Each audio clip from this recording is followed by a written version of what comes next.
नमस्कार साथियों। तो कैसे हैं आप सभी। उम्मीद करता हूं आप लोग की होली बहुत ही अच्छी गई होंगी और आप लोगों ने बहुत ज्यादा एंजॉय किया होगा। आज मैं अभिषेक कुमार आपके सामने पुनः प्रस्तुत हूं अपने एक नए टॉपिक के साथ, जो कि है हमारा इंग्लिश शॉर्ट हैंड। ठीक है, पिटमैन बेस्ड शॉर्ट हैंड। आज ये हमारी इंट्रोडक्शन क्लास रहने वाली है। हम जानेंगे शॉर्ट हैंड क्या है, शॉर्ट हैंड की जरूरत हमें क्यों होती है और इससे हम कौन सी वैकेंसीज को पा सकते हैं। तो आइए जानते हैं। इसके नोट्स आपको हमारे टेलीग्राम चैनल एनएमसी इंस्टीट्यूट पर मिलते रहेंगे। तो आप टेलीग्राम पर जाके एनएमसी इंस्टीट्यूट सर्च करिए और टेलीग्राम ग्रुप को ज्वाइन कर लीजिए। सबसे पहला यहाँ पर बात आती है कि हमें किन किन चीजों की आवश्यकता होती है या नीड होती है शॉर्ट हैंड सीखने के लिए। सबसे पहला क्वेश्चन आप लोग के मन में ये आ रहा होगा, क्या हम लोग ऑनलाइन शॉर्ट हैंड सीख सकते हैं। तो साथियों, बिल्कुल आप लोग सीख सकते हैं। बस थोड़ा ध्यान देने की जरूरत है और थोड़ी सी मेहनत आप करिए, आप शॉर्ट हैंड ऑनलाइन भी सीख सकते हैं। सबसे पहली बात इसमें आती है, एक हिंदी की नोटबुक हमें चाहिए होगी शॉर्ट हैंड सीखने के लिए। ठीक है, क्योंकि आप सीख रहे हैं तो आपको एक प्रॉपर डायरेक्शन मिलती रहे कि कहाँ पर क्या बनाना है, क्या लिखना है, तो आपको समझ में आता रहेगा। फिर दूसरा है पिटमैन शॉर्ट हैंड, मतलब पिटमैन बेस्ड शॉर्ट हैंड। आपको एक बुक चाहिए होगी इसकी। अगर आप बुक ले लेते हैं तो बहुत अच्छी बात है, नहीं लेते हैं तो भी कोई बात नहीं, हम आपको ऑनलाइन पढ़ाएंगे और कंटेंट आपको हमारे टेलीग्राम चैनल पर मिलता रहेगा। अगला आता है हमारा पेंसिल, नाइफ और इरेजर। इन तीन चीजों की आवश्यकता हमें पड़ने वाली है। पेंसिल लिखने के लिए, नाइफ उसको शार्प करने के लिए उसकी नोक को। अब नाइफ आपको किस टाइप का लेना है, जो थर्माकोल कटर वगैरह आते हैं उस टाइप का आप नाइफ ले सकते हो, या आप ब्लेड का भी यूज कर सकते हो।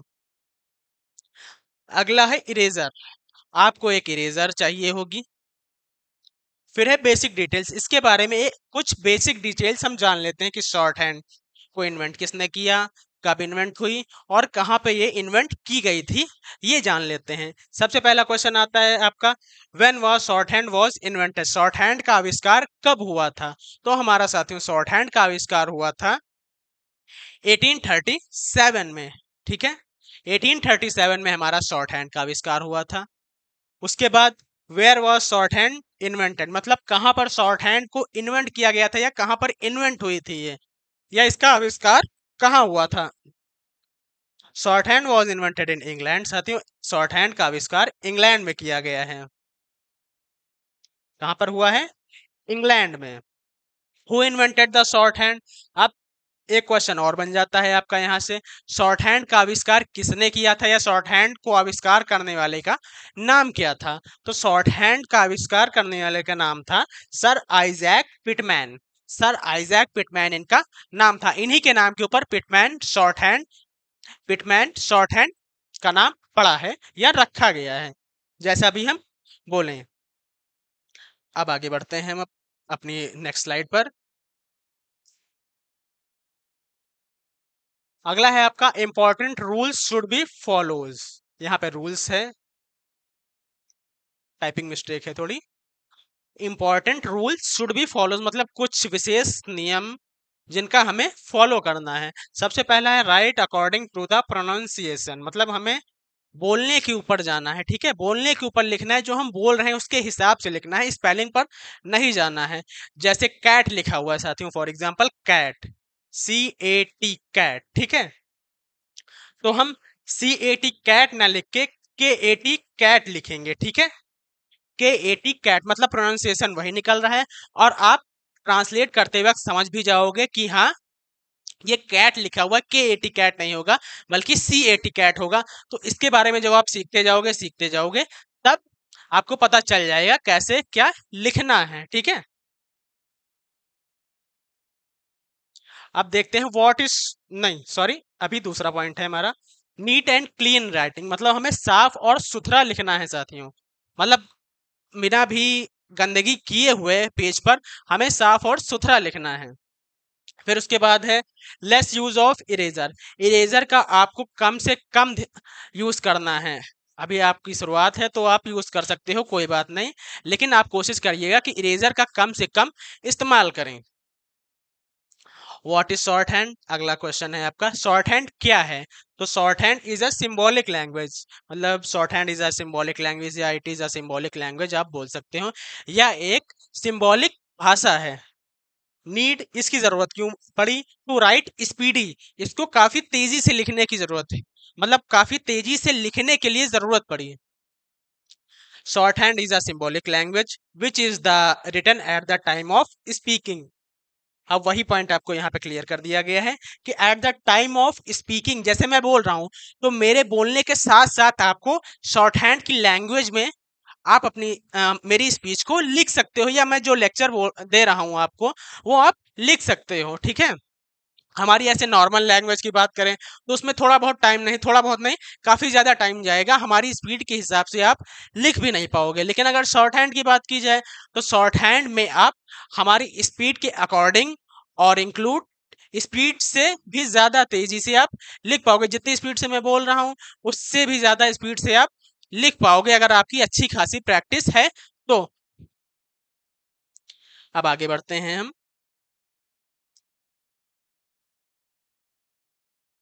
अगला क्वेश्चन आता है कि इसका एग्जाम मोड कैसे रहने वाला है? इसका एग्जाम मोड आपको रहता है, आपका रहता है साथियों, सॉरी,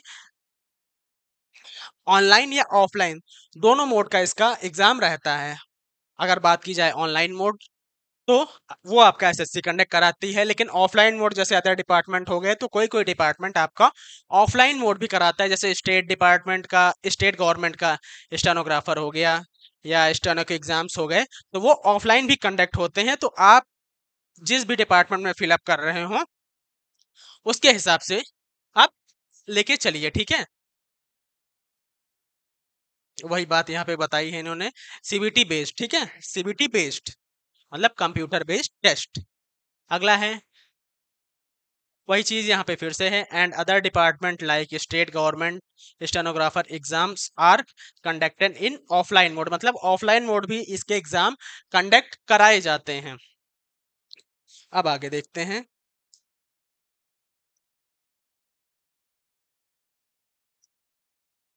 बात आती है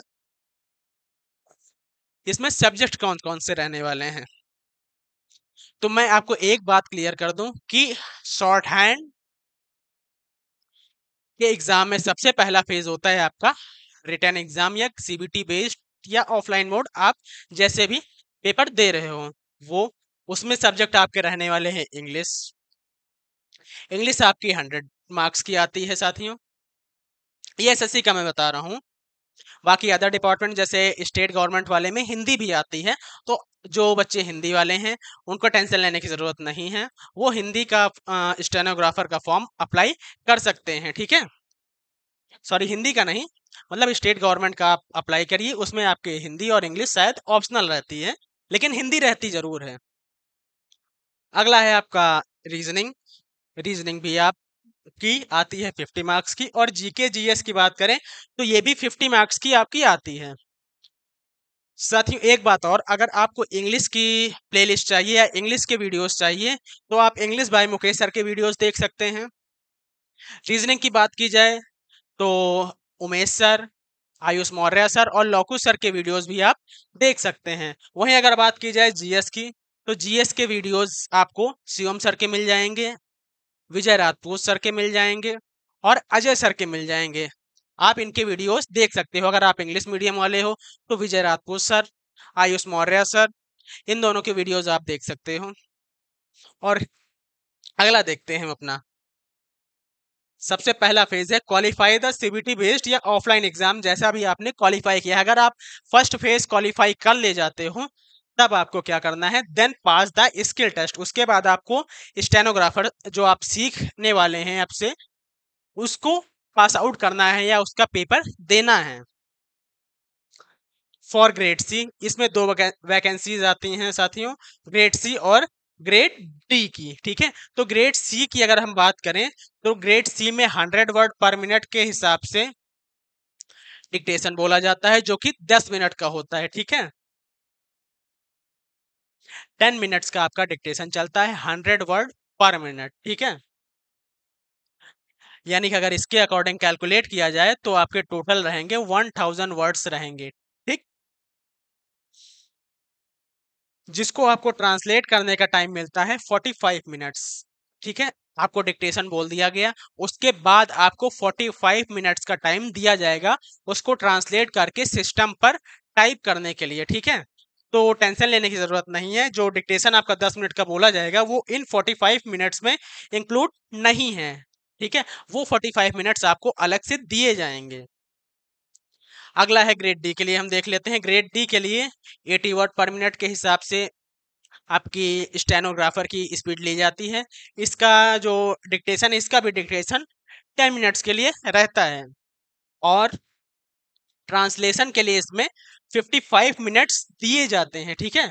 ट्रांसलेशन के लिए डिक्टेशन के बाद 55 मिनट्स का टाइम आपको मिलता है, जो कि सफिशियंट रहता है।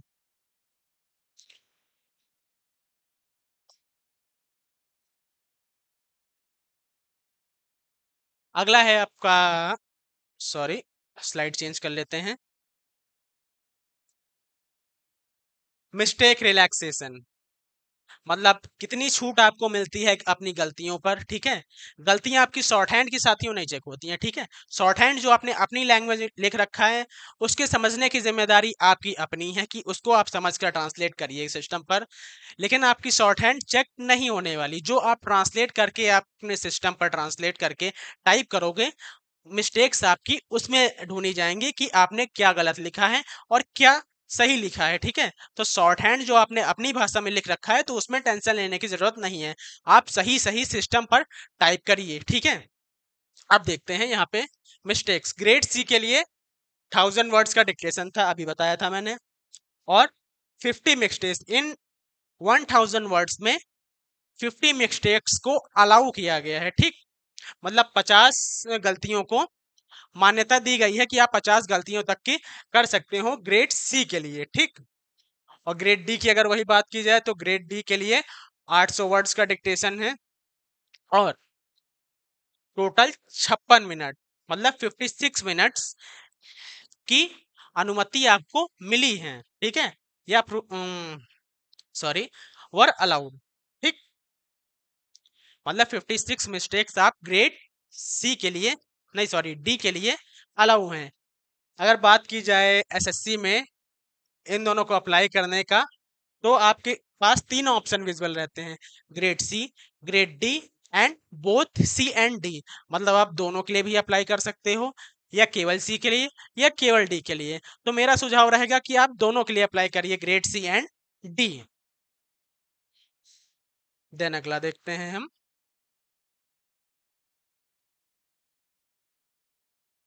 How to learn shorthand language, मतलब शॉर्ट हैंड लैंग्वेज को लर्न करने के लिए या सीखने के लिए क्या जरूरत पड़ेगी, मतलब क्या स्टेप्स रहेंगे जो हमें फॉलो करने रहेंगे। तो आपका सबसे पहला स्टेप है अल्फाबेट्स, मतलब हमें अल्फाबेट्स बनाने सीखने होंगे। उसके बाद वर्ड्स को सीखना होगा कि कैसे वर्ड्स लिखे जाएंगे। अल्फाबेट सीखेंगे, फिर अल्फाबेट से हम वर्ड्स बनाएंगे। वर्ड के बाद सेंटेंसेस, उन्हीं वर्ड्स को मिलाकर सेंटेंस को बनाएंगे। Then paragraph and story. तो ये है आपकी बेसिक डिटेल्स, मतलब ये आपका इतने में बेसिक कंप्लीट होगा। देन उसके बाद एडवांस लेवल पर आपकी स्पीड के लिए डिक्टेशन बोला जाएगा, मतलब डिक्टेशन कराया जाएगा, सॉरी, डिक्टेशन कराया जाएगा, जिससे कि आपकी स्पीड काफी ज्यादा तेज होती चली जाएगी, ठीक।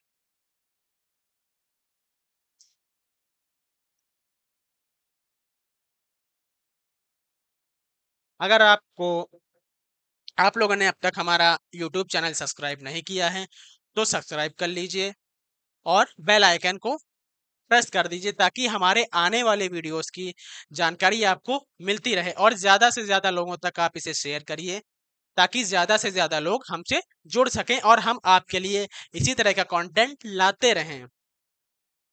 आगे देखते हैं। सबसे पहला चैप्टर है आपका इसमें, चैप्टर 1 कॉन्सोनेंट्स, ठीक है। सबसे पहला टॉपिक है आपका चैप्टर 1 कॉन्सोनेंट्स, जो कि आज स्ट्रेट कॉन्सोनेंट्स हम कवर कर लेंगे, ठीक है। स्ट्रेट कॉन्सोनेंट्स कवर कर लेंगे और इन तीनों की डिफिनेशन देख लेंगे कि क्या है और क्या, किस तरह से ये बनाए जाते हैं और इसके एग्जांपल्स क्या क्या हैं, ये हम देख लेंगे। और ये वाला टॉपिक हम पूरा फर्स्ट नंबर वाला पूरा कवर कर लेते हैं, ठीक है। तो सबसे कॉन्सोनेंट्स है सबसे पहला चैप्टर आपका।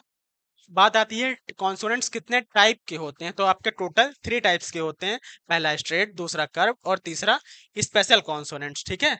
Straight, curved and special consonants, ठीक। अब इनकी डेफिनेशन हम देख लेते हैं स्ट्रेट कॉन्सोनेंट की। It is a simple line, simple and straight line symbol, मतलब simple and straight line symbols ये रहते हैं। फॉर एग्जांपल, एग्जांपल हम दे देते हैं इसके। एग्जांपल है जैसे आपका टी बनाना है, ठीक है। ये लाइन आपकी बनी हुई है हिंदी की कॉपी की। टी बनाना है तो ऊपर से नीचे हमने बना दिया एकदम सीधा टी, ठीक। हमें जे बनाना है कुछ इस तरह लेफ्ट टू राइट जे बना दिया, तो इसमें एकदम सिंपल और सीधी लाइंस का यूज किया जा रहा है, ठीक है। अगला है कर्व्ड कॉन्सोनेंट्स। कर्व्ड कॉन्सोनेंट्स साथियों क्या होते हैं, इसकी डिफिनेशन हम देख लेते हैं। It is the part of the circle, मतलब ये सर्कल का ही पार्ट होते हैं। And they are also called as curved consonants, मतलब इन्हें कर्व्ड कॉन्सोनेंट्स के नाम से जाना जाता है, ठीक। अब एग्जाम्पल दे देते हैं, आपको ज्यादा अच्छे से समझ में आ जाएगा। इसका एग्जाम्पल है आपका,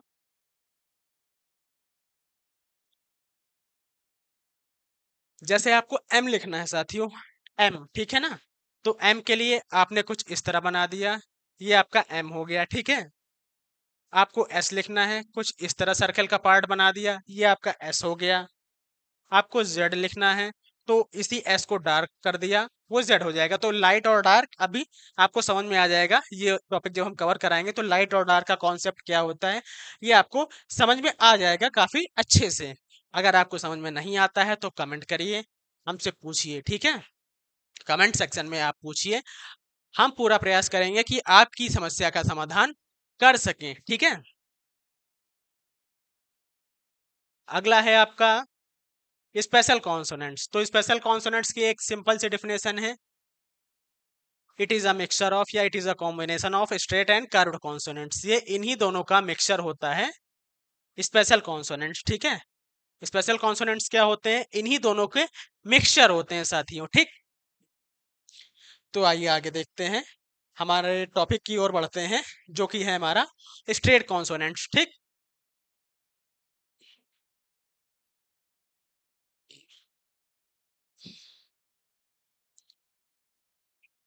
अब ये देखिए आपके सामने एक टेबल बनी हुई है, ठीक है ना। आपके सामने क्या बनी हुई है, एक एक टेबल बनी हुई है। इसमें 3 कॉलम है आपके, डिक्टेशन, डायरेक्शन का, लाइट का एंड डार्क का। डायरेक्शन, लाइट एंड डार्क, ये 3 कॉन्सेप्ट सॉरी आपके सामने दिए गए हैं, ठीक। तो डायरेक्शन, जैसे आपको बनाना है टी, ठीक। आपको टी बनाना है साथियों, ठीक। तो इसकी डायरेक्शन क्या होगी, इसकी डायरेक्शन होगी आपकी ऊपर से नीचे की ओर, ठीक। इसकी डायरेक्शन क्या होगी आपकी ऊपर से नीचे की ओर होगी, कुछ इस प्रकार से। हम कलर चेंज कर लेते हैं ताकि आपको विजिबल रहे। कौन सा ले लें, कौन सा ले लें, ब्लू ले लेते हैं, नहीं ब्लू तो है ही, ब्लैक ले लेते हैं। अब जैसे आपको टी बनाना है, ठीक। आपको क्या बनाना है, टी बनाना है, तो इसको ऊपर से नीचे की ओर हम बनाएंगे कुछ इस प्रकार से, इस तरह, ठीक। एकदम सीधी लाइन ऊपर से नीचे की ओर। ये एरो हमने लगाया है आपको समझाने के लिए कि ये ऊपर से नीचे की ओर आया हुआ है, ठीक है। तो टी हम बना लेते हैं। अब ये लाइट समझते हैं, लाइट क्या है। टी को हम हल्की पेंसिल से बनाएंगे, मतलब ज्यादा प्रेशराइज नहीं करेंगे, हल्की पेंसिल से। ये हमने अ, ये लाइन को टच करता हुआ ये आप लाइन मान लीजिए, ये जो व्हाइट लाइंस गई हैं इसको लाइन मान लीजिए, ठीक है। ये आपका थोड़ा टेढ़ा मेढ़ा हो गया तो उसको इग्नोर करिए, ये एकदम सीधा है, ठीक। टी को ऊपर से नीचे की ओर आपको बनाना है, लाइन को टच करता हुआ लाइट फॉर्म में, ठीक। इसी को हम अगर डार्क फॉर्म में कर देते हैं तो ये डी मान लिया जाता है, या डी माना जाता है, मान लिया नहीं जाता है, ये माना जाता है। टी को हल्की पेंसिल कम प्रेशराइज करके आपको बनाना है, ठीक है, ऊपर से नीचे की ओर। ये आपको डायरेक्शन दी गई है, इस पे आप देख सकते हो। और डी को थोड़ा सा ज्यादा प्रेशराइज कर दीजिए, ठीक, थोड़ा सा, ज्यादा नहीं। अगर ज्यादा कर दिए तो आपकी पेंसिल है, आपकी पेंसिल टूट भी सकती है, ठीक, तो आपका टाइम वेस्ट हो जाएगा। डी आप ऊपर से नीचे की ओर बनाइए, ठीक, थोड़ा सा प्रेशर डाल के डार्क फॉर्म में, ताकि आपको इन दोनों के बीच का डिफरेंस समझ में आता रहे, ठीक। अगला है आपका पी। पी कैसे रहेगा? ऊपर से नीचे, ठीक है, ऊपर से नीचे, लेफ्ट डायरेक्शन से डाउनवर्ड आता हुआ, ऊपर से नीचे, ठीक। ये हमने डायरेक्शन डिनोट कर दी कुछ इस टाइप से। लाइट फॉर्म में आपका बनेगा पी, कुछ इस तरह। ये आपका बन गया पी। और इसी को अगर आप डार्क चला दोगे या डार्क बना दोगे तो वो आपका हो जाएगा पी, ठीक है। ध्यान रखिएगा, ठीक है। और इसको प्रैक्टिस करने की आपकी बहुत ज्यादा नीड है, ठीक। जैसे मैंने ये कराया तो आप 5 मिनट 10 मिनट प्रैक्टिस के लिए आपका अपना दे सकते हैं, ताकि आपको याद रहे। आप जितना ज्यादा प्रैक्टिस करोगे उतना ज्यादा आपको ये लर्न होती चली जाएगी। अगला है आपका CH and J, ठीक, CH and J। CH अगर आपको लिखना है तो इसी का अपोजिट कर दीजिए, ठीक, इसी का अपोजिट कर दीजिए। जो आपने P बनाया है इसी का अपोजिट कर दीजिए, वो आपका मान लिया जाएगा CH, कुछ इस टाइप से। राइट से स्लैंट डायरेक्शन में ऊपर से नीचे की ओर आता हुआ। स्लैंट मतलब हल्का सा झुका हुआ या तिरछा, ठीक। और एक बात और, आप अपने लैंग्वेज में इसकी नोट्स बनाते रहिएगा। जैसे मैंने CH लिखा तो आपने CH हेडिंग डाल के लिखा कि राइट से राइट से झुका हुआ, ऊपर से नीचे की ओर आता हुआ, ठीक है। क्या माना जाएगा? CH माना जाएगा। इस लैंग्वेज में आप लिख सकते हैं, ठीक है। तो अगर आप नॉर्मल सिंपल इसी तरह बनाते हैं लाइट फॉर्म में तो ये है आपका CH, ठीक। और अगर आपको J बनाना है तो आप थोड़ा डार्क चला दीजिए अपनी पेंसिल, ये आपका हो जाएगा J, ठीक। ये क्या हो जाएगा? आपका J हो जाएगा। लाइन से टच है वो इरेज हो गया, दोबारा से हम बना देते हैं। ये कुछ इस टाइप से, ठीक। अगला है के। के क्या होता है आपका साथियों? फॉरवर्ड डायरेक्शन में जाता है, मतलब आगे की ओर जाता है, कुछ इस टाइप से, ठीक। कुछ इस प्रकार से आपका के जाता है। लाइन के जस्ट थोड़ा सा ऊपर रहता है, जैसे मैं यहाँ पे बना रहा हूँ, रहता तो वैसे लाइन पर ही है। ये left to right forward direction में चलता है, ठीक। लाइन के ऊपर जैसे हल्की सी जगह हमने छोड़ दी, ताकि हमें पता चले कि हमने जी या के बनाया है, ठीक। बाकी ये रहता है लाइन पर ही है। तो के अगर आपको बनाना है तो कुछ इस फॉर्म में, लाइट फॉर्म में आप अपना जो अपनी पेन है, सॉरी, वो चला सकते हैं, ठीक है। डार्क फॉर्म में आप चलाएंगे पेंसिल को तो वही आपका हो जाएगा जी, हो जाएगा एकदम सीधी लाइन, फॉरवर्ड डायरेक्शन में जाती हुई, मतलब आगे की ओर जाती हुई, ठीक। तो ये टॉपिक हमारा आज खत्म हुआ यहीं पर। ये टॉपिक हमारा आज यहीं पर समाप्त हो गया। आप इसको जैसे प्रैक्टिस करना है तो वो भी हम बताए दे रहे हैं कि कैसे प्रैक्टिस किया जाता है। आगे देखते हैं। जैसे पी हमने बताया, अभी पी लिखना है आपको, तो पी के लिए हमने यहाँ पर पी लिखा, ब्लैक पेन अच्छा हमने यूज कर रखा है। हमने ये लिखा पी, ठीक है। अब इसको प्रैक्टिस आपको कैसे करना है? तो आपको प्रैक्टिस करना है, अपने मन में ही बोलते रहिएगा, जैसे आप बनाते जाओगे पी पी पी पी, मन में ही दोहराते रहिएगा कि हाँ हम पी बना रहे हैं। इसी तरह आप करते जाइए सबके लिए। जैसे जी लिखा हमने, जी, तो जी जी जी जी जी, ये थोड़ा टेढ़ा हो गया है, सॉरी, जी ऐसे नहीं, जी कुछ इस टाइप में, डार्क में, ठीक। ये भी ध्यान रखिएगा कि आप डार्क बना रहे हैं या लाइट बना रहे हैं, क्या बना रहे हैं। कुछ इस तरह से आप प्रैक्टिस कर सकते हो। तो आपको मैंने बताया थोड़ा बहुत इंट्रोडक्शन, आज का थोड़ा बहुत नहीं, पूरा इंट्रोडक्शन मैंने आज बता दिया। एक टॉपिक मैंने कवर करा दिया। अब आपकी जिम्मेदारी है कि आप इसे अच्छे से, ईमानदारी से प्रैक्टिस करिए खुद से, ठीक है। क्योंकि हमने तो पढ़ा दिया, अब वो आपके ऊपर डिपेंड करता है कि आप प्रैक्टिस करते हो या नहीं करते हो। तो आज ये टॉपिक हम यहीं पर समाप्त करते हैं। मैं अभिषेक आपसे एक बार पुनः गुजारिश करना चाहूंगा कि हमारे इस वीडियो को ज़्यादा से ज़्यादा लोगों तक शेयर करिए ताकि ज़्यादा से ज़्यादा लोग हमसे जुड़ सकें। तो हमारे इस वीडियो को ज़्यादा से ज़्यादा लोगों तक शेयर करिए। एक बात और, आप हमारे टेलीग्राम चैनल को ज्वाइन कर सकते हैं। तो इसी के साथ हम ये वीडियो अब समाप्त करते हैं। दुआओं में याद रखिएगा।